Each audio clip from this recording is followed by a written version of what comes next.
Veg commodity policy అంటారండి. వేతన వస్తు వ్యూహము అని అంటారు. ఇది ఒక అభివృద్ధి సిద్ధాంతము. ఇది ఒక అభివృద్ధి వ్యూహము. ఈ వ్యూహమును వకీల్ అండ్ బ్రహ్మానందం అనే ఆర్థికవేత్తలు the planning for expanding economy అనే గ్రంథములో ప్రతిపాదించినారు.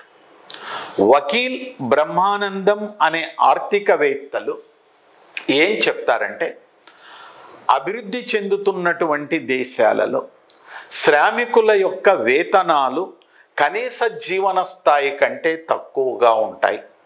అందువల్ల అభివృద్ధిని సాధించడానికి వీలు కాదు. కనుక ఈ దేశాలలో శ్రామికుల వేతనాలను పెంచటం వల్ల వారి యొక్క వినియోగపు స్థాయి పెరుగుతుంది, పొదుపుల స్థాయి పెరుగుతుంది.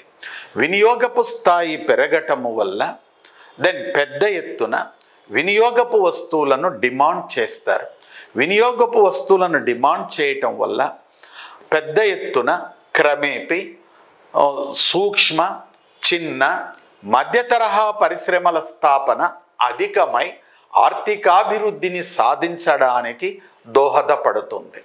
మరి ఒక వైపు పొదుపుల స్థాయి పెరగటము వల్ల పెట్టుబడికి అవసరమైనటువంటి నిధులనేటివి లభ్యమై మూలధనం కొరత లేకపోవటం వల్ల పరిశ్రమల స్థాపనకు అవసరమైనటువంటి ఆర్థిక సామాజిక మౌలిక వసతులను నిర్మించడానికి వీలవుతుంది అని వకీల్ బ్రహ్మానందం ఒక వేతన వ్యూహ సిద్ధాంతమును ప్రతిపాదించినారు.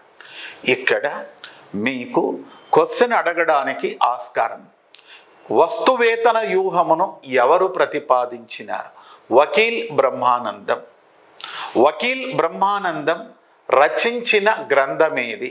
ఏ ప్లానింగ్ ఫార్ ఎక్స్పాండింగ్ ఎకానమీ.